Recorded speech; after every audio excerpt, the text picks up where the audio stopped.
안녕하세요. 안녕하세요. 네, 반갑습니다. 벌써 4월도 마지막을 향해 가고 있네요. 여러분들 계속 강의실에서 만나기 고대하는데 아직 화면하게 만나서 아쉬움이 좀 있습니다.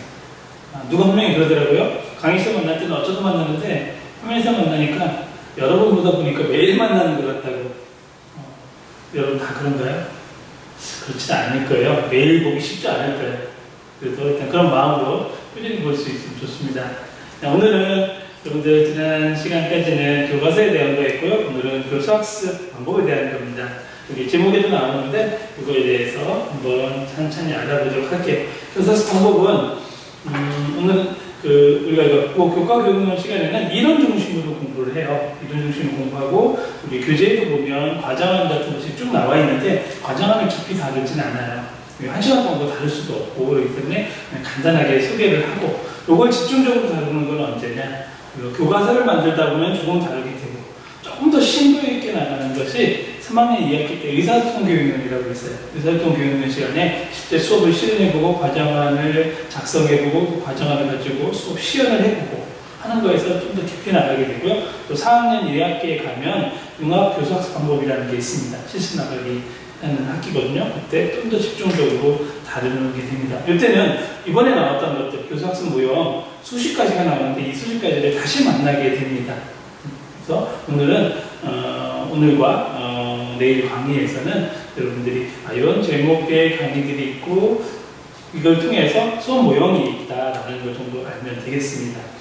우리 장 제목이 뭡니까? 장 제목 기억나나요? 그렇죠? 그것과 교수학습 방법 및 수업 방법. 그런데 제가 슬라이드 제목에 교수학습 가려고 수업이라고 했습니다. 우리 교재에 보면 밑에 이렇게 처마처럼 설명되어 있어요. 교수학습과 수업의 차이를 설명하고 있는 부분도 있는데 우리가 이 강좌, 앞으로 저랑 강의하는 강의에서는 어떻게 이 용어를 쓰겠다라는 것을 한번 우리가 알고 출발을 해볼게요. 여기를 한번 정리해 볼게요.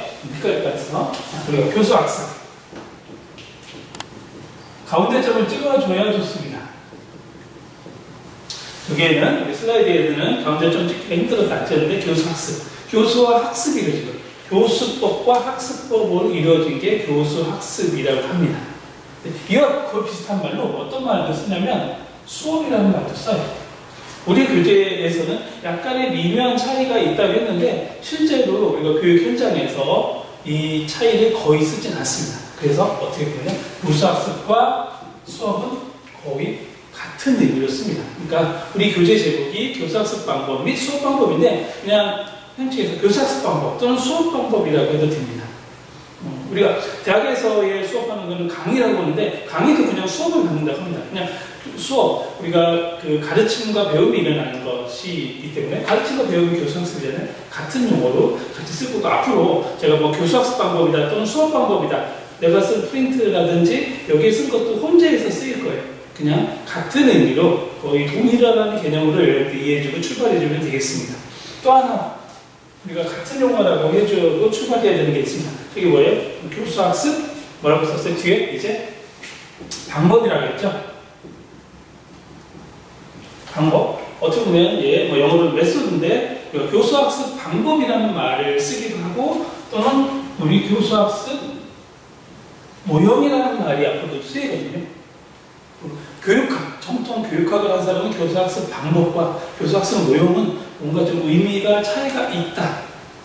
의미가 다르다고 하는데 우리는 어떻게 하느냐? 거의 국어교육학 마당에서 쓰는 책이나 그런 교재나 이런 것들을 보면 교수학습 모형, 교수학습 방법 거의 같은 의미로 쓰입니다. 저도 강의를 하면서 같은 의미를 쓸게요. 제가 어느 때는 예를 들어서 여기에 뭐가 나오냐면 가장 대표적인 게 뒤에도 이제 만나게 될 거예요.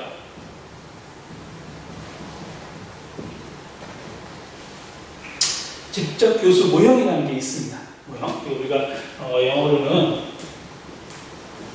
모델을 모형이라고 하고 방법은 메소드인데 교수학습 모형이라는 용어를 쓰이기도 하는데 어떤 책에는 우리로 용어로 치는 거예요. 교수학습 방법이라고 있으니까 뭐라고 할 수 있어요? 직접 교수 방법 또는 직접 교수 법이라고 쓰이는데 혼재해서 쓰일 거예요. 내가 나준 프린트에도 또는 여기 슬라이드라든지 우리 교재에도 보다 혼자서 쓰여도 여러분들 헷갈려하지 않았으면 좋겠습니다. 때로는 굉장히 이제 여러분들은 이제 보기 힘든데 6차 교육과정 때는 교수학습 유형이라는 말로 분리했던 적도 있습니다. 그러니까 이 용어를 그냥 같은 거다라고 생각하고 출발하면 되고, 여러분들이 앞으로 볼 책, 보고 개론이 됐든 앞으로 여러분들이 다른 교과교육 관련 강좌를 배울 때도 거의 같은 용어로 쓰이게 됩니다. 그냥 다 같은 거를 지칭하고 있구나. 뭐 우리가 95%가 같은데 5% 다른 거를 가지고 심도 있게 따질 건 아니고, 그거 가지고 교육학 마당, 실천 마당에서 쓰일 부분은 아니거든요. 여러분들이 그렇게 되겠습니다. 다시 한번, 교수학습과 수업은 같은 용어, 그 다음에 모형 또는 방법은 같은 용어라고 쓰여주면 되겠습니다. 그러면 여러분들 제가 나눠준 프린트에도 어떤 건 다양한 수업 모형이라고 나눠줬는데 뒤에는 또 교수학습 모형은 어떻게 되는 부분도 있습니다. 제가 참고로 우리 교재에 나온 거 말고 참고 프린트를 나눠준 것도 볼 때도 보면 그 용어들 혼자서 쓰이고, 저도 인용을 할 때 어떤 책을 인용을 했냐에 따라서 수업 방법이라는 말을 주로 쓴 책은 수업 방법을 가져왔고요. 교수학습 방법을 많이 쓴 책은 교수학습 방법을 거의 그대로 가져왔어요. 그 저자를 존중해서 그렇게 봐주면 우리 제목이 이해가 될 겁니다. 이거 하나도 큰 공부입니다. 교수학습 방법과 교수학습과 수업이 거의 같은 용어다. 그 다음에 모형과 방법이 같은 용어다라고 하는 것도 우리가 우리 교재라든지 앞으로 여러분들 전공서적을 읽을 때 큰 도움이 될 수 있습니다. 그러면 이 제목이 이해가 되죠? 그렇죠? 네, 교수학습 방법, 수업 방법. 그래서 제가 가로 열고 같은 걸 했습니다. 우리 교재에서는 가운데쯤이죠. 교수학습 방법이라는 용어를 썼어요. 그러니까 우리 교재가 헷갈릴 수 있어요. 교수학습 방법 및 수업 방법이니까 같은 용어를 동어 방법 한 것 같은데 약간 차이를 두었다라는 말은 우리 교재에 설명하는데, 그냥 쉽게 저는 우리 교재 사정이 뭐다 그러면 그냥 교수학습 방법이다 라고 설명해 주면 되겠어요. 되겠죠? 자, 오늘은 요 이론적인 거 가지고 출발했는데 시를 하나 하겠습니다. 매일 시를 나눠주지 못하니까 오늘은 시 대신에 어떤 글을 가져왔습니다. 행복은 지금 여기에. 가난한 집안에서 태어난 형제가 있었다. 형제는 같은 환경에서 자라났지만 어린 둘은 너무나 다른 삶을 가지고 있었다. 한 사람은 좀 이렇게 성공적인 삶을 살았고, 한 사람은 조금 더 좀 불행하게 됐다라는 부분입니다. 그래서 어떤 기자가 추적을 했대요. 추적을 했더니 어떻게 되어 있냐면 Happiness is nowhere 라고 해석을 했던 사람이 있습니다. 그래서 이 사람은 액자가 이렇게 되어 있다는 생각에서 이거 구글하는 형을 찾아가서 어떤 형이 그랬대요. 있었죠? Happiness nowhere. 뭐예요? 네, 해석을 했어요. 그런데 좀 성공적인 삶을 살았다는 사람의 동생을 찾아갔더니 저 문구를 어떻게 해석을 했더라? 띄어쓰기의 차이죠. 우리가 맞춤법 이런 거 하는데 가끔 이런 말 하죠. 아버지 가방에 들어가신다. 누가 그랬더니 띄어쓰기의 잘못이 아니고 이거는 존댓말을 안 썼기 때문에 아버지 가가 아니고 아버지 깨서라고 했으면 틀리지 않은 말이라고 하겠는데 그것처럼 읽었다고 합니다. Happiness is now here. 그렇죠? 행복은 바로 여기에 있다라고 해서 마음먹기에 달랐다. 우리가 일체 유심조 이런 말도 쓰겠는데 그런 게 하게 됩니다. 여러분들 지금 온라인 강의에 대한 것도 마음먹기에 달라서 좋게 이용할 부분이라고 하고 앞으로 미래교육이 펼쳐질 것을 미리 당겨왔다고도 합니다. 대학을 지금 온라인으로 있지만 여러분들이 나가는 시기에는 초중고도 온라인이 훨씬 더 활성화될 때 어떻게 해야 될까라는 고민도 빠지게 되는 부분입니다. 그리고 이 온라인 강의의 장점을 어떻게 살려서 공부를 해야 될지라는 것도 고민할 필요가 있습니다. 우리는 가르칠 입장이기 때문에 그 입장에 섰을 때는 어떻게 하는 게 좋은지. 저도 굉장한 고민 끝에 이 강의 영상을 찍고 있어요. 팀즈로 할 수도 있어요. 팀즈도 굉장히 고민해보고 연습해본 결과 어떤 게 더 효율성이 있다 생각했을 때 저는 이게 더 효율성이 있다고 더 판단하는 겁니다. 뒤에 이제 교수학습 설계 과제할 때 상황에는 어떤 걸 고려해야 되는가도 나오게 되면요. 이때 어떤 상황을 해야 되는가, 즉 교수자가 굉장한 판단을 많이 해야 돼요. 전문가로서. 여러분들도 어떤 게 효율성이 있을지 여러분들의 반응도 조금 더 들어보고, 모든 전체 학생에게 들어보지 못하지만 통화가 되는 사람 또는 톡이 오는 사람들한테 내 반응을 들어보고 어떻게 하는 게 좋은지, 가끔 이렇게 뿅 나타나겠습니다라고 해서 실시간 강의를 주에 좋은 건지 등들을 확인하면서 조금씩 변화해 가려고 합니다. 물론 완벽하지는 않겠지만 이것 자체도 수업 환경에서 바뀌는 부분이고, 어떻게 보면 오늘 강의하고 맞아요. 교수학습 방법의 그 엄청난 상황이라는 것이 바뀐 거예요. 우리가 대면 강의라는 상황과 온라인 강의라는 상황은 엄청난 거거든요. 그래서 이 교사학습에서 상황은 조금 염두에 두지 않았거든요. 교사 요인, 학생 요인 뒤에 조금 나옵니다. 그런 걸 굉장히 고민했는데 지금 상황 요인이 굉장히 많은 것을 덮어버리는 시대를 살고 있습니다. 그런 것도 생각하면 되고 어떻게 마음을 먹느냐입니다. 행복도 마음 먹기 나름이고 이 강의도 어떻게 활용하는가에 따라서 마음 먹기의 다름이라고 할 수 있습니다. 자, 그렇게 하고 출발할게요. 수업 모형은 왜 중요한가입니다. 수업 모형은 왜 중요하냐? 결국은 우리가 수업에서 만나는 거죠. 학생들을 만나는 곳은 어디예요? 수업이에요. 그럼 수업에서는 어떤 방식을 써서 가르치겠죠.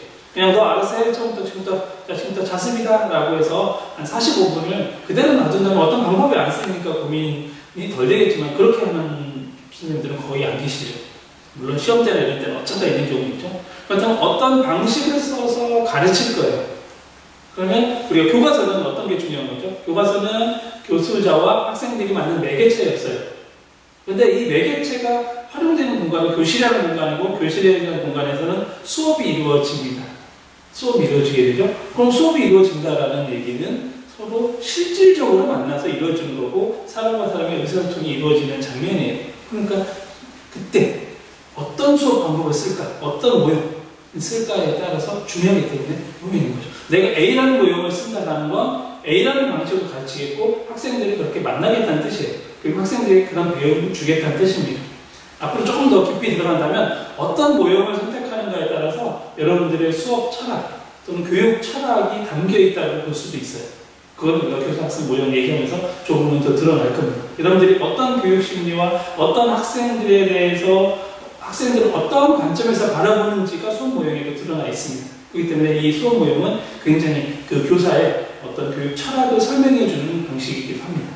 한번 볼게요. 자, 일단 우리 교재로 조금 다른 거 가져왔습니다. 우리 수업 모형 선정의 변수를 3가지로 하는 것도 있습니다. 제가 다른 책에서 인용한 겁니다. 우리 교재 거는 지금 아니에요. 어떻게 보면 교사 변수가 있겠고 학습자 변수가 있겠고 교육과정 변수가 있을 수 있어요. 교사 변수에는 교사의 인성, 수업 이론, 아까 얘기했죠. 교직과 교육 철학에 따라 달라집니다. 내가 학생을 믿느냐, 학생을 덜 믿느냐에 따라서 교수학습 모형을 달리하기도 합니다. 뒤에서 조금 한 번 더 다룰게요. 학습자 변수는 학생들이 공부하고자 싶은 흥미가 있는지에 따라서, 두 번째, 학습 능력에 따라서 내가 굉장히 자기 주도적으로 뭘 하라고 할 수 있지만 학생들이 뭘 하지 못한다라고 하면 근데 교사가 이끌어줘야 되겠죠. 그런 부분이 있겠고, 그 다음에 뭐 태도도 있겠고. 그 다음에 교육과정 변수는 행동주의 심리학이 나오던 시기냐, 그 다음에 인재주의 심리학이 나오는 시기냐, 또는 사회구성주의 시기냐에 따라서 달라져서 선택하게 됩니다. 그 부분 뒤에서 얘기했고, 요거는 어디에서 드러나게 되냐면 교육과정 만들 때도 드러나고 교과서 만들 때도 드러나고 수업할 때도 많이 드러나게 돼요. 지금은 행동주의보다는 구성주의가 굉장히 중요한 시기가 됐죠. 그 다음에 이렇게 3가지로 나누기도 합니다. 그럼 오늘 좀 다른 거 한번 얘기해 볼게요. 우리 교재를 또 잠깐 갈게요.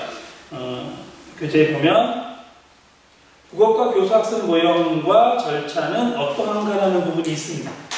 자, 쪽수로 보면 91쪽이에요. 좀 안 나와 있는데 거기에 보면 이런 그림이 하나 있습니다.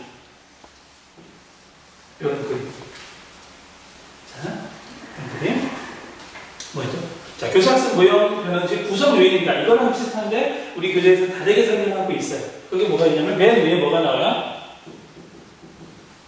과제 측면이 나와요. 과제를 뭐를 주느냐. 그 다음에 여기는 익숙한 무슨 측면? 교사 측면이라는 게 있습니다. 그 다음에 뭐가 있으면 여기에는 학습자, 학생 측면이라는 부분이 있습니다. 그 다음에 여기에 뭐가 나와요? 상황. 제가 조금 아까 얘기했던 게 상황에 따라서 우리가 요거를 두고 고민하는데 상황을 잘 고민 안 하는 경우도 있는데 이 상황 측면이라는 게 있어요. 여기는 3가지. 그럼 교사 측면은 얘기했습니다. 학습자 측면은 얘기가 됐겠죠. 과제는 뭘까요? 과제 측면은 뭘까요? 과제는 쉽게 얘기해서 무엇을 수업하느냐 조금 더 얘기하게 되면 성취 기준이라고 할 수 있어요. 수업 내용이 과제일 수도 있어요. 예를 들어서 토론할 수 있다. 타당한 근거를 들어 토론할 수 있다는 성취 기준이 있어요. 그럼 그게 과제인 거예요. 그럼 토론을 할 수 있다. 그런데 예를 들어서 그 토론인데 상황 측면이 있을 수 있어요. 우리가 예를 들어 30명이 수업을 하고 있어요. 30명이라는 상황이면 토론을 할 수 있다의 가장 핵심은 토론을 학생들이 많이 해야 되는데, 그렇게 되면 토론을 어떻게 학생들이 많이 하게 될까가 굉장히 고민입니다. 여러분 1학년 때 토론과 글쓰기 강의 다 들었죠? 토론과 글쓰기 때 토론 실제로 내가 해본 거 몇 번입니까? 한 학기.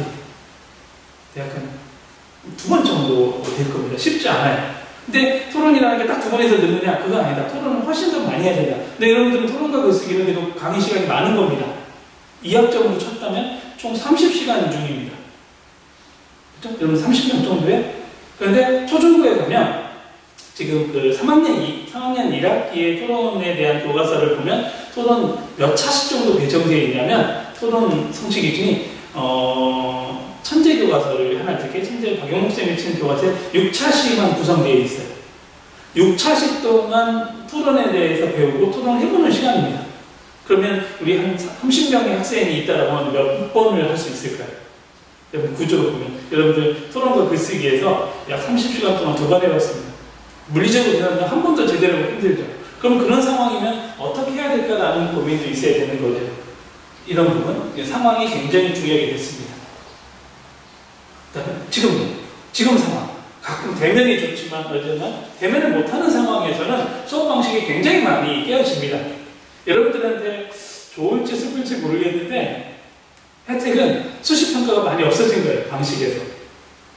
제가 강의를 하게 되면 이 교과교육론에 거의 격주 정도로는 수시평가를 보게 되는데, 수시평가가 거의 없어졌습니다. 왜? 수업 방식상 평가하기 되게 힘들죠.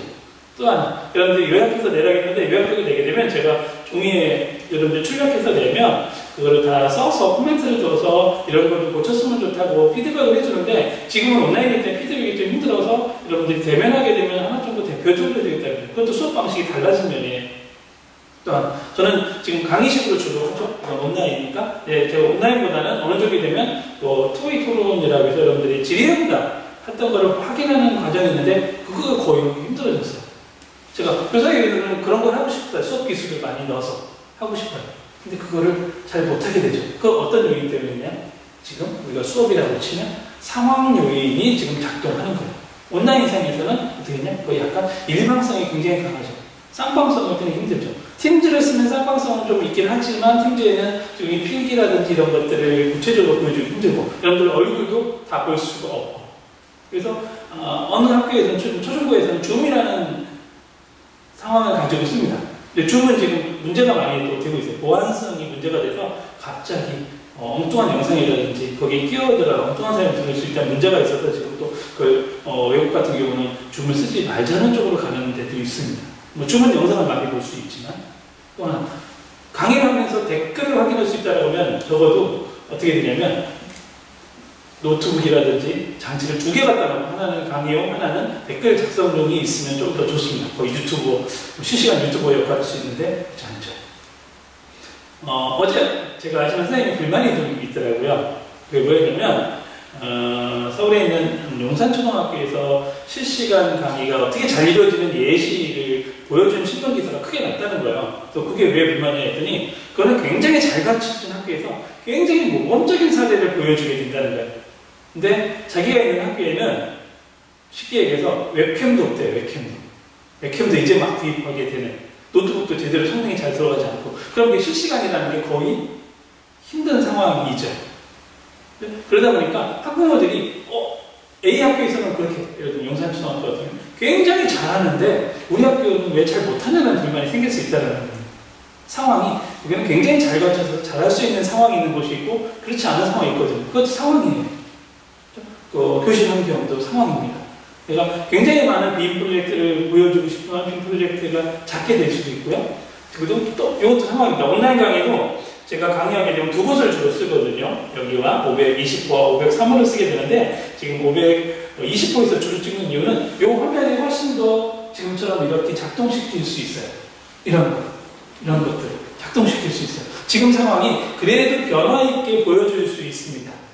503호에 가면 우리가 빔 프로젝트로 쓰는데 이것부터 선명도가 떨어지고요. 이런 작동을 하기가 좀 어려운 면이 있어요. 저도 이 온라인 강의하면서 상황을 생각하게 됩니다. 휴대전화도 찍어봤더니, 휴대전화는 아무래도 화질이나 음성이 그래도 좀 약해요. 워낙 좋다고 하면. 제가 최신 폰은 아니잖아요. 그래서 지금 캠코더로 했더니 훨씬 더 화질이 나아지는 면도 있습니다. 그래서 유튜브에 올리고 나서 지금 찍은 것보다 유튜브의 화면이 조금 더 화질이 떨어져서 보니까 유튜브에서도 이게 대한민국 같은데 영상이 워낙 많이 올라오다 보니까 화질을 다운시켜서 업로드 시켜서 내보낸대요. 그러니까 예전에 실제로 찍은 것보다 그것도 환경이에요. 그러면 다운이 된다라고 하면 찍을 때 화질이 좀 더 좋게 해서 다운이 돼도 여러분들 보는데 지장이 없어야 된다. 그러니까 저도 제가 찍은 거 가서 유튜브 가서 보게 되면 여기 화질이 글씨가 잘 보이는지, 물론 여러분들한테 PPT 화면을 주기도 하지만 동시에 보기 힘들잖아요. 출력해서 보는 사람은 보면서 할 수 있지만 화면상으로 보는 사람은 제 영상 보고 있고 옆에 PDF 화면 같은 걸 열어볼 수 없어서 요 화질이 글씨도 잘 보이나 확인하게 되는데 잘 보이게 됩니다. 그래서 주로 저도 이 상황에 따라서 교사학습 모형은 아니더라도 교사학습 방법의 요 강의실을 정한 것도 여기라고 할 수 있어요. 그런 것도 상황일 수 있습니다. 그런 얘기는 여기까지 얘기하고 좀 더 구체적인 얘기는 실제로 교사학습 작성해보고요. 의사소통 교육론이나 등을 통해서 수업 실행을 하다 보면 여러분들이 훨씬 더 드러나게 됩니다. 그거 다루도록 할게요. 그럼 다음 할게요. 아까 얘기했던 요겁니다. 수업 모형을 분류할 때 이런 이론도 작동을 해요. 즉 분류한다는 얘기는 여러분들이 선택할 때도 이렇게 된다는 거예요. 인간을 선으로 보느냐 악으로 보느냐. 근데 교사학습 모형에서 선악은 잘 쓰이지는 않아요. 요거는 쓰입니다. 능동적이냐 수동적이냐 상호작용식이냐 이렇게 됩니다. 능동적이라는 건 학습자들이 뭘 시키지 않아도 스스로 잘한다. 그럼 능동적이다 라고 하게 되면 나중에 배우겠지만 능동적일 때는 우리 얘기하는 여기서 교수학습 얘기했죠. 능동적일 때는 학습을 많이 하게 돼요. 학습. 무슨 얘기냐? 학습법이라고 합니다. 우리가 교수학습법이라고 했죠. 교수학습법은 어떤 얘기냐? 교수법과 학습법을 합한 것이 교수학습 방법이거든요. 근데 우리가 능동적이라고 하면 학습법을 하게 됩니다. 학습은 학생들이 스스로 할 수 있다는 걸 전제로 해서 만든 모형이나 방법들이에요. 그러면 수동적이라고 보겠어요? 교수법은 교수가 이끌어가야 된다. 가르치는 사람이 이끌어가야 된다. 그러니까 교수법이죠. 자, 너 뭐 해? 즉, 우리가 심리학으로 보면 행동주의 심리학을 좀 바탕으로 하는 부분이 있습니다. 그렇죠? 그럼 그의 뒤에 여기가 또 관련돼요. 인간을 보는 관점에 따라서 나오게 됩니다. 지금 정신도야 이론과 자연주의 이론은 잘 쓰이지는 않습니다. 스파르타식 하는 데 별로 없죠? 그때 누가 얘기하더라고요. 참 있습니다. 저 재수했는데요. 스파르타 학원에 다녔습니다. 실제로 딱 해놓고 6시에 일어나야 되고요. 11시 전에 잘 수도 없고요. 밥도 딱 먹고 완전히 그냥 군대식이라 스파르타식이라고 하기도 하게 되는데 이것도 있을 수 있어요. 근데 이제 거의 없고 지금은 뭐가 되느냐 요겁니다. 3번, 4번. 행동주의 이론 쪽 얘기했죠. 우리가 제가 아쉽게 사실은 그 심리학과 언어학의 이론 발달 이론을 강의를 많이 하게 되는데 이거는 조금 그 영상 강의에서는 힘들어서 계속 좀 못하는 부분이 있어요. 한 3주차쯤 꼭 그걸 다뤄야 되는데 그때 다루는 것 중에 하나가 행동주의, 그 다음에 인지주의도 사회구성주의, 그 다음에 여기는 그냥 인지, 사회구성주의 전 단계를 꼭 설명하게 되는데 그 부분이 없어요. 좀 이해하기 쉬운데 그 부분 다시 다뤘다 생각하고 행동주의는 우리가 SR 이론이에요. 자극을 주면 반응이 있다 라는 거 많이 들어봤을 겁니다. 파블로프의 개 실험에서 많이 나오게 되죠. 종을 치면서 음식을 갖다 줬더니 개가 어떤 일을 하더라? 침 흘리더라. 계속 그걸 반복했다. 그러다가 나중에는 종만 쳤어도 당연히 음식이 있다고 생각을 뭐 하더라? 개가 침 흘리다. 거기서 출발한 거예요. 지금 무슨 자극을 줍니다. 여기다. 파블로프의 개 실험이 뭐냐면 자극이에요. SR 이론은 자극이에요. 자극에 초점을 두고 있어요. 그러면 반응이 일어나는 거예요. 그럼 자극을 주는 건 뭐냐? 우리가 수업을 한다고 할 때 자극을 주는 사람 누굴까요? 공부하라? 스스로 하는 사람 별로 없죠? 공부해라. 자극을 주는 사람은 교사과 교수자. 그럼 교수자가 자극을 주면 학생들은 뭐 할 것이다? 반응이나 배움이 일어날 것이다. 라고 출발을 하게 됩니다. 그래서 행동주의 심리학일 때는 교수법이 발달돼. 너 뭐 해? 그러니까 대표적인 게 뭐냐면 반복을 시키는 거예요. 계속 해봐. 계속 봐봐. 그럼 계속 보라고 하는 건 뭐냐면 교수자에서 시키는 S 자극을 준 거죠. 그럼 학생은 계속 하다 보면 뭐 하게 된다? 배움이 일어난다. 가장 대표적인 게 우리가 피아노, 바이올린이나 첼로니 할 때 무한 반복하게 되는 부분이 있죠. 그런 부분이 이제 행동주의 심리학이고요. 근데 그건 아니다. 인지라는 건 학생들이 스스로 학습에서 이루어지는 거고 스스로 할 수 있으면 좋고 상호작용 속에서 이루어진다는 철학까지 온 것이 그 인지주의입니다. 인간은 중립적이다, 상호작용식이다. 그렇게 되니까 스스로 할 수 있게 환경만 만들어주면 된다. 그럼 학생이 스스로 할 것이다 라는 출발을 하게 됩니다. 그렇게 되니까 뭐게 되겠어요? 학습법이 발달되겠죠. 학습법. 교사가 쭉 이끌고 가는 게 아니라 교사 주도적인 것보다는 학생들한테 잘 해주게 되면 잘 환경 만들어주게 되면 가게 되더라입니다. 뒤에도 나오게 됩니다. 그러니까 교수 학습 방법이 있지만 교수 학습법에 대한 건 다음 슬라이드에 보면 우리가 어느 철학을 지금 지향하고 있는지 알 수 있습니다. 여기 와서 알 수 있지만 지금은 인간이 약간 중립적이고 수동적인 것보다는 능동적인 인간은 상호작용식이라는 관점을 가지고 있다고 할 수 있어요. 여러분들, 요거 좀 더 자세한 건 여러분 프린트는 나눠졌으니까 프린트를 좀 더 참고해서 출력해서 또는 보면 되겠습니다.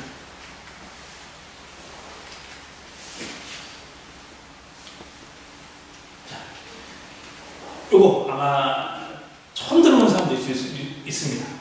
우리가 뭐 경영학이나 마케팅이나 이런 데서는 꼭 하는 건데 스와트 분석이라는 게 있어요. SWOT 분석이 있는데 수업 모형을 정하기 전에 스와트 분석해도 좋습니다. 자, 아까 얘기했던 이겁니다. 과제, 교사, 학습자, 상황. 이것도 다 스와트 분석에 들어갈 수 있어요. 이렇게 나눠서 볼 수 있습니다. 예를 들어서 교사로서 강점, S는 뭐냐? 나는 뭐냐? 남들 앞에서 말을 자신 있게 할 수 있어. 그럼 강점은. 약점은 뭐냐? 그런데 예를 들어서 어떤 그 전문화된 매체는 잘 다루지 못해 라고 하면 어떻게 되겠어요? 강점 살리겠죠. 앞에서 강의식을 할 수 있는데 매체를 잘 살리지 못한다 라고 하면 매체 살리는 수업을 좀 더 덜 해야 되겠죠. 물론 그게 연수라든지 교육을 받아서 더 잘할 수 있게 하겠지만 현재 상황에서 그렇다. 그런 식인 겁니다. 그 다음에 환경. 학습자로서는 지금 어떤 환경인가? 요거예요. 이거는 기회가 뭐냐? 그 다음에 위험 요소는 뭐냐입니다. 지금 우리 대학에서 지금 위험 요소는 뭘까요? 수업 모형을 정하는데 온라인 강의 위험 요소는 저한테 위험 요소라고 생각하는 건 뭘까요? 사생활일 수도 있고 제가 걱정하는 건 잘 하고 있는지를 파악을 못한다는 건 교사로서 굉장히 위험 요소예요. 그렇죠? 진짜 하고 있는 건지 영상을 보고는 있습니다. 볼 수는 있어요. 제가 가끔 실시간도 일부러 해요. 더 실시간에 과제도 내고 필기한 것도 올리라고 하는 강의도 해보게 되는데 근데 실제로 하고 있는지 모르겠어요. 그냥 틀어놓고 멍하고 있어도 돼요. 그 시간은 가요. 그리고 또 하나 공부를 했는지 안 했는지를 화끈하게 확인해 보기가 참 어려워요. 뭐 2주 전에 실시간으로 테스트를 한 적이 있죠. 오픈북으로 해서 수시평가를 해서 오픈북을 한 적이 있지만 그렇지만 오픈북이기 때문에 실제로 배움까지 얼마나 이루어졌는지 그 과정을 보기 힘들어서 어려운 그런 위험 요소입니다.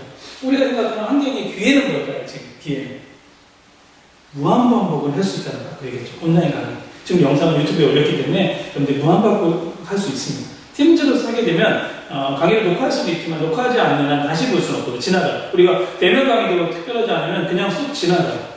근데 이 강의는 저도 되게 신경 써서 슬라이드도 만들고 그런 게 뭐냐면 계속 반복될 수 있죠. 심지어 제가 유튜브 계정을 확대하지 않으면 여러분들 10년 후에 볼 수도 있어요. 10년 후에 볼 수도 있어요. 2학년 때 교과학년들은 잘 몰랐는데 좀 4학년들이 보면 그런 거였구나 라고 해서 그때 얘기했던 게 더 이해되는 수도 있습니다. 굉장히 더 조심스러울 수도 있죠.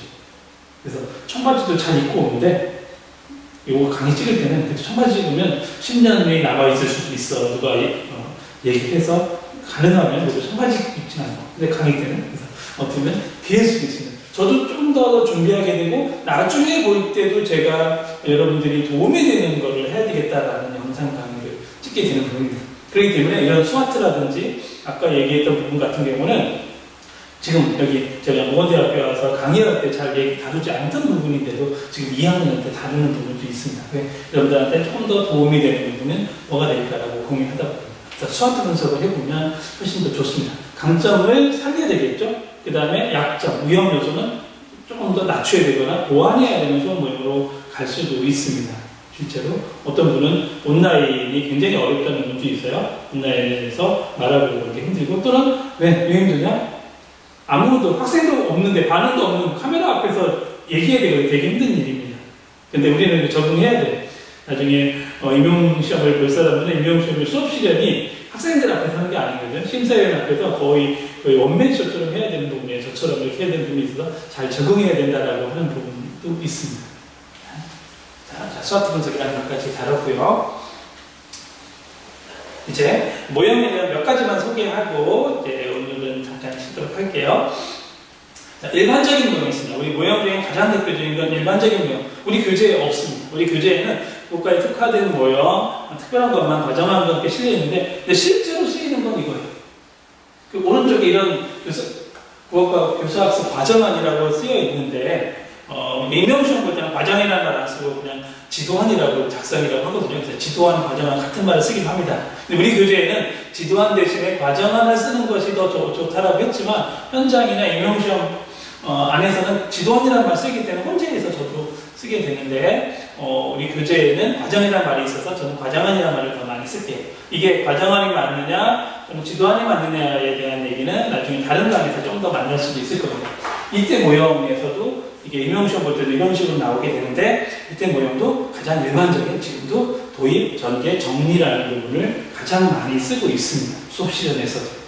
그래서 사학년 임용시험 볼 때 꼭 쓰는 모형이 이겁니다. 이걸 지금까지 안 바꿨어요. 수업 시련이 시작한 이래로 지금까지도 이 모형이 도입, 전개, 정리가 바뀌지 않았습니다. 가장 일반적인 모형이다. 가장. 그리고 모든 교과에서 다 쓸 수가 있다.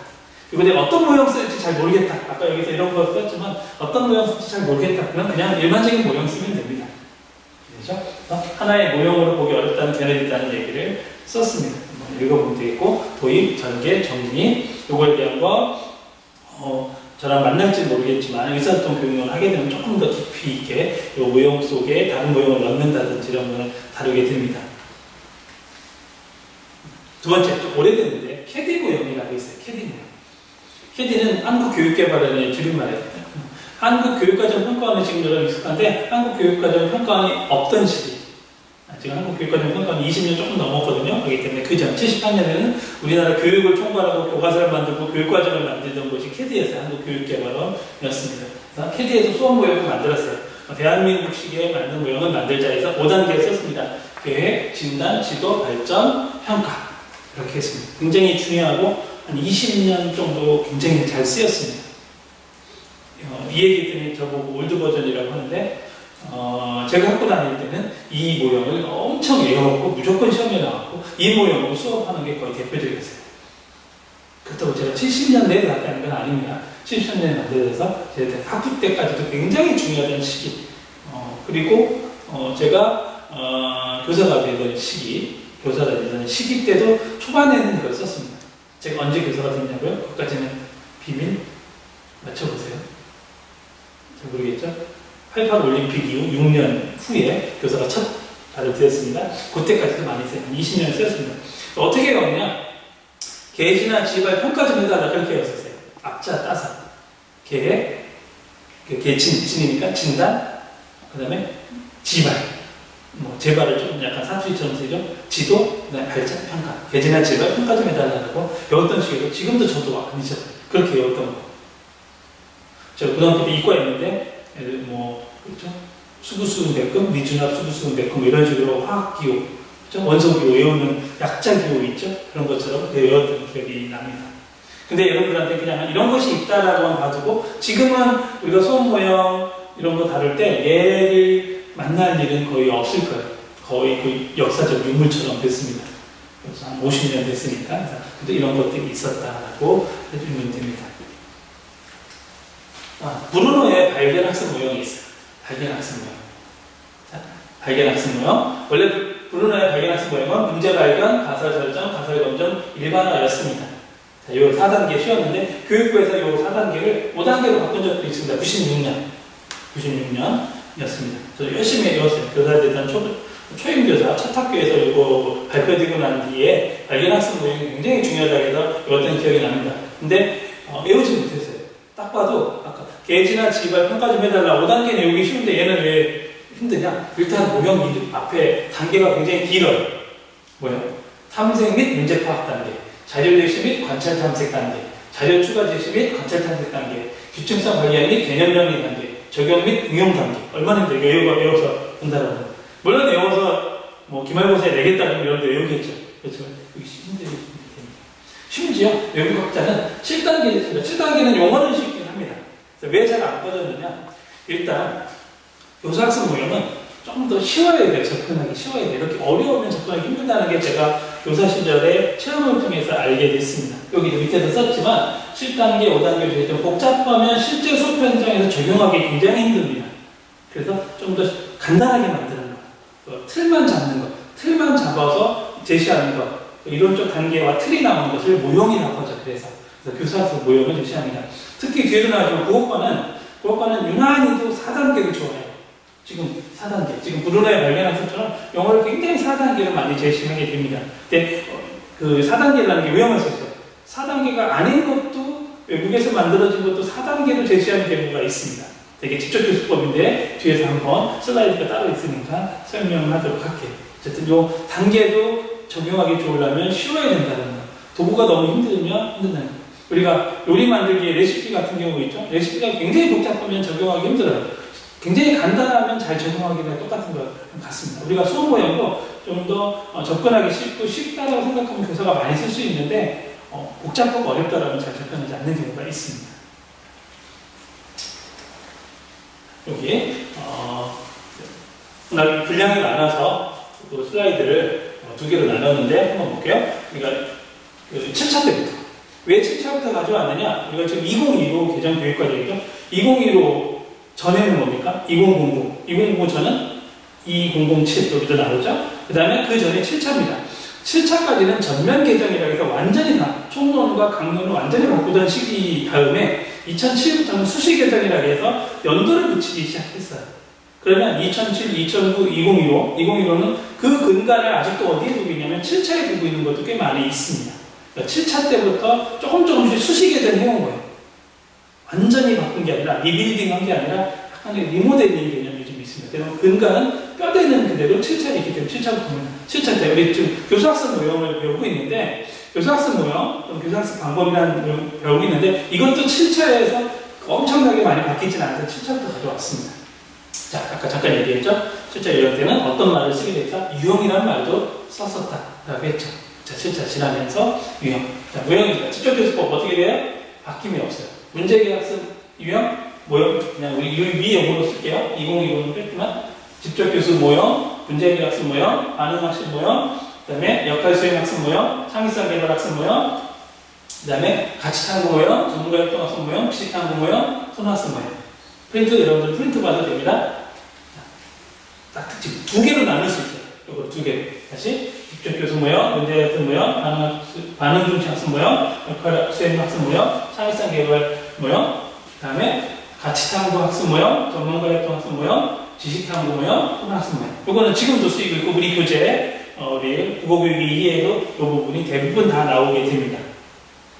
자, 왜 우리 교재가 이 교재가 언제 때 쓰이는 거냐면 이게 지금은 왜 뭐냐면 3판이죠. 첫 판이 언제 쓰인 거냐면 2007 때 쓰였어요. 초판. 그 다음에 두 번째 판. 개정판은 2009 교육과정 나오면서 쓰였고요. 지금 개정 3판이지 3판은 2015 때 나온 겁니다. 그러니까 어떤 거냐? 요 용어들. 여기 써있죠? 2007에 쓰였던 용어를 제가 그대로 가져온 거예요. 2007에 썼던 용어들이 모형 이름에 그대로 드러나 있습니다. 2015가 완벽하게 반영되지는 않았다고 볼 수 있어요. 그 모형 이름은 2007을 또 토대로 하고 있습니다. 어떻게 나눠지죠? 감이 안 와요? 볼까요? 나올 것 같아. 한번 해줄래요? 그렇죠. 앞에. 자, 다시 한 번만 더 칠게. 요거 나눌 수 있으면 우리가 얘기했지. 자, 뭐뭐 교수 모형과 뭐뭐 학습 모형으로 나눌 수 있습니다. 교수 모형은 한 개밖에 없어요. 나머지는 다 학습 모형이에요. 뭐죠? 직접 교수 모형. 그럼 우리 철학이 들어가 있어요. 우리 교육 모형에. 이거 뭐 우리 교수 모형은 제가 다른 책을 나눠주면 놀라겠지만 제가 가지고 있는 것도 7, 80개 나와 있는 책인데 거기에는 교수 모형도 꽤 많이 있고 학습 모형도 꽤 많이 있어요. 근데 우리가 교육과정에서 제시하는 것이 왜 교수 모형은 하나냐? 아까 교수 모형은 어떤 주도? 누가? 학습자들이, 교사가 주도하는 거예요. 학습자들이 잘 아는다, 수동적이다라고 볼 때 철학. 교육심리로 보면 행동주의 심리학에 바탕을 준 거예요.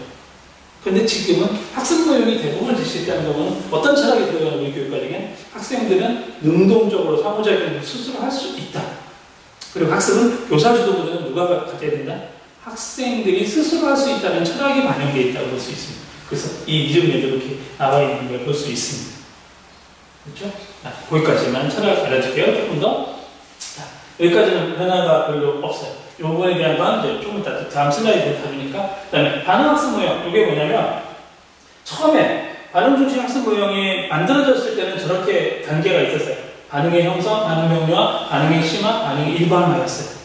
그런데 반응 중심 학습 모형이 2007이 되면서 변화를 가져옵니다. 반응 준비, 반응 형성, 반응 명료화, 반응 심화로 바뀌게 됩니다. 그게 뭐냐면, 우리가 알고 있는 교수학습 모형이 이름도 바뀌고 단계도 바뀔 수 있다는 것. 즉, 교수학습 모형은 영구적인 화석과 같은 존재가 아니라 변할 수 있다. 그래서 뒤에도 나오는데, 교수학습 모형은 생물이다. 살아있습니다. 이게 이름이 바뀌게 있습니다. 모형식. 역할요리 학습 유형이란 이어서 2007 이후에는 역할 수행 학습 모형입니다. 근데 이게 중요한 게 뭐냐면, 역할 수행이라는 용어를 계속 썼고, 우리 교재에도 보면 역할 수행이 있나요? 역할 수행? 자, 100쪽에 나와요. 100쪽. 역할 수행이요. 그런데 2025에 보면 2025 개정교육과정에 어떤 말이 나오냐면, 뒤에 모형 속에 어떤 모형도 쓰려면 어떤 말이 나오냐면, 역할놀이라는 말을 쓰고 있어요. 그게 뭐냐면, 롤플레이라고 해서 저기에서 처음에 썼던 역할 수행 학습 모형보다는 2015 개정교육과정의 용어를 치면 역할놀이라고 쓸 수도 있습니다. 그런데 우리 이 책이, 우리 교재로 쓰는 책이 굉장히 영향력이 크거든요. 교육학에서. 여기서는 아직 역할 수행이라고 쓰기 때문에 역할 수행, 역할놀이가 아마 혼재에서 한참 동안 쓰일 겁니다. 명칭이 뭐 과거로 회귀일 수도 있지만 우리 영어 세계 롤플레이였기 때문에 롤플레이를 그대로 역할놀이라고 쓰게 됩니다. 만약에 여기 2015를 한다면 여기 모형의 명칭이 다시 역할놀이라고 2015 해줘야 되겠죠. 만약에 2022가 나온다라고 하면 어떤 이름으로 또 쓸지 모르겠습니다. 이렇게 바뀔 수도 있습니다. 자, 여기도 조금 바뀌었죠? 창의성 개발 학습 모형도 조금 바뀌었습니다. 어디 보면 아이디어 적용하기. 안 쓴 것 같지만 적용하기 대신에 아이디어 적용하기, 특히나 뭐가 있냐면 아이디어 평가하기 대신에 뭐가 있습니까? 아이디어 선택하기. 이렇게 모형이 좀 바뀔 수 있습니다. 그럼 이 바뀐 게 왜 중요하냐? 가능하면 여러분들 옛날 거를 쓸 수는 없죠. 예를 들어서 우리가 반응 중심 학습 모형을 이 단계를 썼어요. 그러면 현재 거에 드러나지 않아서 업데이트를 안 했다고 할 수 있습니다. 우리가 여러분들 윈도우가 됐든 한글이 됐든 또 여러분들이 휴대폰에 같은 앱 같은 거 어떻게 해야 되죠? 수시로 업데이트해줘야 최근 거를 쓰게 됩니다. 이 교사학습 모형도 명칭이라든지 단계도 업데이트 해줘야 최신 거를 쓰게 되고 최신 거에 나오게 됩니다. 가끔 나오거든요. 옛날에 본책, 옛날에 있는 교재라든지 걸 참고하게 되면 옛날 버전을 쓰는 경우가 있습니다. 이거는 여러분들이 조금 더 고쳐야 될 부분이라고 할 수도 있어요. 그렇죠? 그래서 하나 더 뒤에 할게요. 괜찮아요. 좀 뒤에 달라진 거 보이나요? 가치 탐구 학습 모형도 명칭은 같으나 뭐가 있어요? 단계가 바뀌어져 있죠. 그렇죠? 전문가 학습 모형. 이거는 전문가 학습 모형 여기다 한번 쓸게요. 전문가 학습 모형은 직소라고 합니다. 우리가 직소, 완투 이런 것들 사회과에서 많이 쓰게 되는데 직소를 우리말로 영어를 안 쓰게 되니까 전문가 학습 모형입니다. 이거는 제가 강조를 거의 하지 않아요. 국어과에 1, 2%가 될까 말까가 되면서 거의 안 쓰는 모형입니다. 그 다음에 지식탐구 학습 모형 새로 만들어졌습니다. 지식탐구 학습 모형 뒤에 쭉 나오게 되는데 2007에서 특히 문법 단원에서 이걸 해야 된다고 새로 만들어졌고, 즉 새로 태어나네요. 태어나네. 신생아? 신생아는 아니에요. 10년이 넘었으니까 청년, 청소년 되겠고, 그 다음에 토익토로 학습 모형도 우리 교육과정이나 이런 데에서 2007때 새로 등장한 아이가 됩니다. 그럼 2015에 새로 등장한 아이가 있어요. 이게 새로 등장했다면 새로 만들어진 건 아니고 중요하게 주목받는 모형도 뒤에 이제 나오게 됩니다. 그러면서 한번 좀 찾아볼 기회가 있을 거예요. 그런데 신설됐다. 이게 나오게 되죠. 자, 실전 때는 유형이라는 용어를 썼고, 과정이라는 설명했으나 2007년은 이렇게 단계로 했다라는 부분. 자, 이 부분은 역사에 찾을 수 없어서 했습니다. 과제가 있습니다. 2015 개정 교육과정에 게시된 교사학습 모형의 변화를 기술하시오. 자, 뒤에 한 번 더 제시가 될 거니까 내일 거 들으면 조금 더 분명해질 거예요. 그래서 거기서 한번 또 다루도록 할게요. 조금 더 구체적이면 되지 않고 하나만 한다면 꼭 주목했으면 좋은 거 여기서 다 알면 좋죠. 다 알면 좋지만 이거 다 알기는 힘드니까 꼭 기억했으면 좋은 거 반만 가르쳐줍시다. 자, 우리 교수법 중에 하나인 직접 교수 모형 하나 꼭 한번 기억해 주세요. 그래서 꼭 기억하라는 건 뭐까지 여러분들이 안 기억하면 직접 교수법이 뭐라는 개념과 그 절차, 과정까지 여러분들이 다 암기를 해줘야 되는 거예요. 지식 암기를 해줘야 되는 거예요. 그 다음에 문제해결 학습 모형 중요합니다. 여러분들이 기억해 줬으면 좋겠어요. 세 번째, 반응 중심 학습 모형까지. 3개 됐나요? 3개면 조금 더 아쉽죠? 뒤에 한번 가볼게요. 그 다음에 지식 탐구 학습 모형. 요게 4개.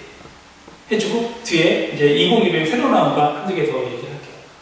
다른 것보다는 얘네들이 영역별로 훨씬 더 교과서라든지 많이 쓰이기 때문에 그래요. 많이 쓰이는 게 뭔지 알 수 있습니다. 만약에 그 다음에 또 없나요? 혹시 질문하게 되면, 그래도 요즘은 창의 인성 교육을 많이 하다 보니까 창의성 개발 모형이 조금 더 주목을 많이 받고 있습니다. 여러분들이 그렇게 기억해 주고, 무슨 얘기냐? 이거 모형 굉장히 많은데, 이 많은 것들 중에 더 중요하고 많이 쓰이는 걸 공부하고, 그 다음에 조금 더 여유 생겨서 그 다음 단계로 나머지 것들을 공부하면 좋겠다는 뜻이에요. 뒤에 슬라이드 혹시 본 사람은 알겠지만 굉장히 많고, 제가 20개가 넘는 모형을 또 제시하고 있어요. 그 모형을 다 하라는 건 아니고, 일단 이런 모형들 대표적인 게 있다라고 하는 걸 소개하는 것. 왜? 우리 교재에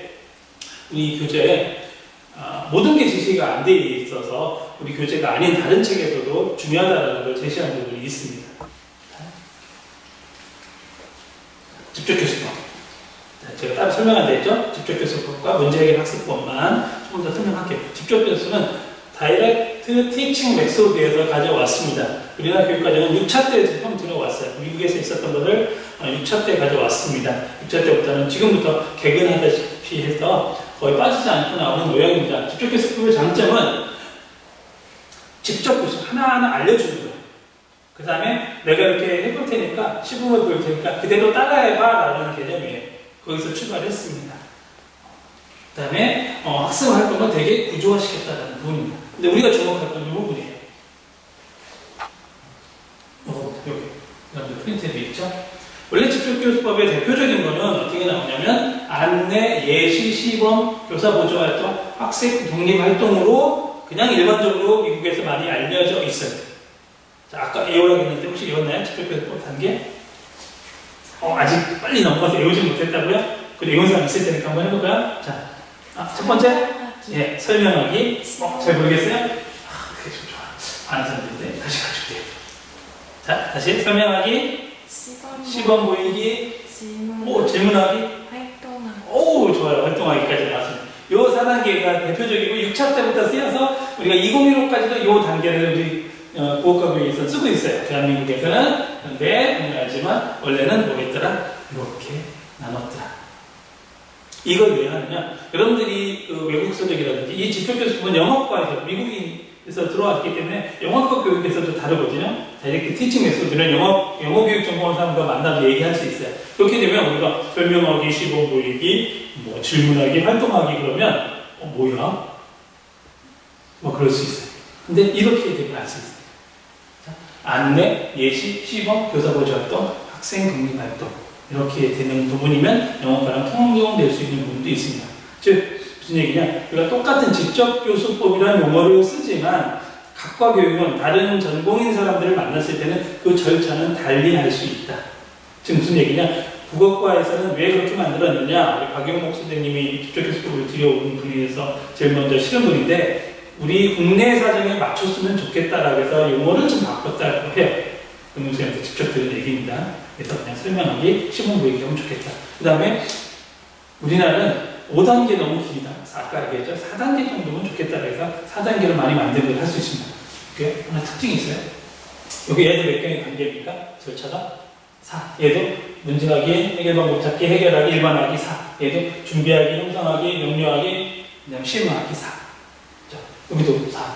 이상하게 국어과는 뒤에 보세요. 문제 분석, 가치 확인, 가치 평가, 가치 일반. 심지어 새로 만들었다는 지식탐구도 문제학의 자료탐색, 지식발견, 적용. 국어과는 4단계 무척 좋아해. 이게 언제부터 이루어졌는지 모르겠어요.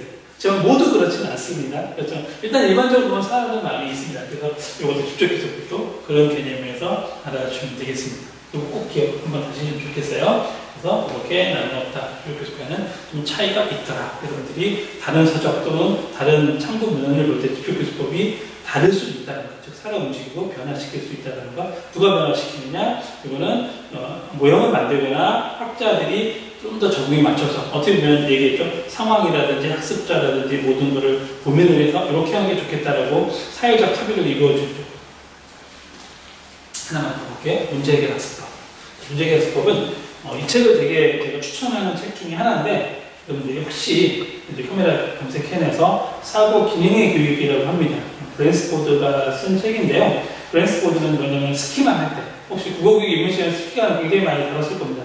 저도 스키마에 대한 거는 우리 7장에 가면 읽기 교육 때 조금 더 구체적으로 다룰 거거든요. 그거의 대표적인 사람이 브랜스포드인데 브랜스포드가 쓴 책이 사고 기능의 교육인데 원래는 뭐냐면 이거 혹시 이거 카메라 한번 다시 잡아줄래요? 요 제목이에요. 자표 보이나요?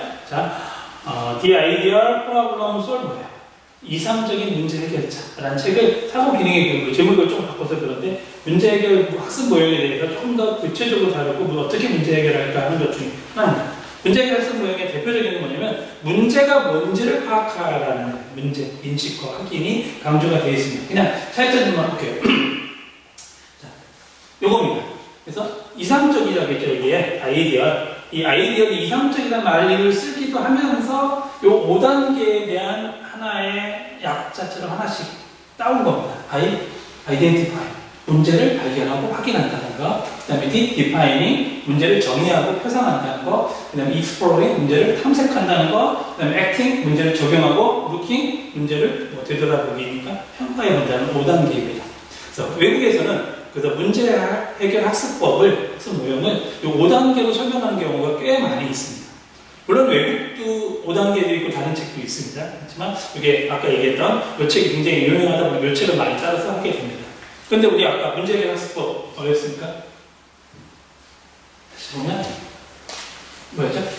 문제 확인하기, 문제 해결 방법 찾기, 문제 해결하기, 일반하기 4단계. 아까랑 집적기술법과 똑같네요. 다시 가보면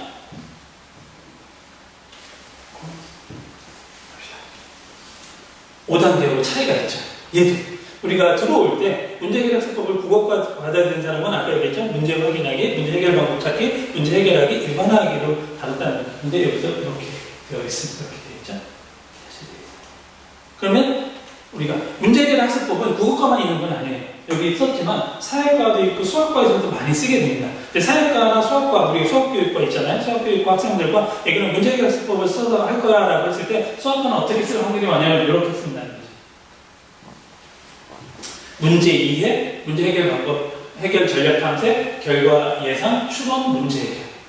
좀 다르죠. 사회과. 우리 사회과 교육은 없지만 혹시 뭐 다른 데 서울대나 친구나 누구에서 물어보면 사회과는 문제 상태 파악, 문제 확인, 정보 수집, 대안 제시, 적용 및 정리라는 부분이에요.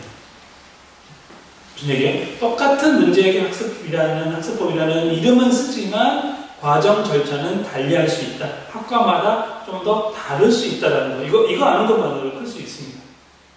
그래야 여러분들이 나중에 소통할 수 있어요. 지금은 교과 융합시대에서 융합 수업을 해서 다른 교과와 같이 상의할 일이 꽤 많이 있거든요. 또는 뭐 자유학년제, 자유학기제를 통해서 교과 융합하게 되는데, 자, 뭐 우리 국어과 사회과 선생님이 만났어요. 우리 국어사회가 사회 문제에 대해서 토의를 해보자라는 부분이 있으니까 그거 가지고 그걸 문제 해결 학습법을 작성해 봅시다라고 했을 때 내가 이렇게 짜놨어요. 문제 해결하기, 해결 방법 찾기 해놨어요. 그랬더니 이게 뭐예요? 문제 해결 학습법. 우리는 이렇지 않아요. 라고 할 때 여러분들이 사회과는 이렇구나라고 하면 우리가 그럼 사회과에서 쓰는 모형대로 갈까요? 국어과에서 쓰는 모형대로 갈까요? 얘기할 거리가 생깁니다. 그러니까 내 것이 정이고 다른 것이 반, 또 합쳐서 또는 새로운 모형을 만들어낼 수도 있지만 되게 모형 만든다는 건 굉장히 오랜 시간이 걸리니까 어떤 거 하나 적용하는 경우가 많이 있죠. 그렇게 할 수 있습니다. 그래서 우리가 교사서 모형 두 개만 직접적으로 다 만들었지만 집적기술법과 문제해결 학습법을 다뤄봤습니다. 어떻게 다룰 수 있답니다. 오늘 강의했던 걸 조금 더 한번 정리해 볼까요? 기억나는 게 뭐가 있죠? 교수 학습과 뭐는?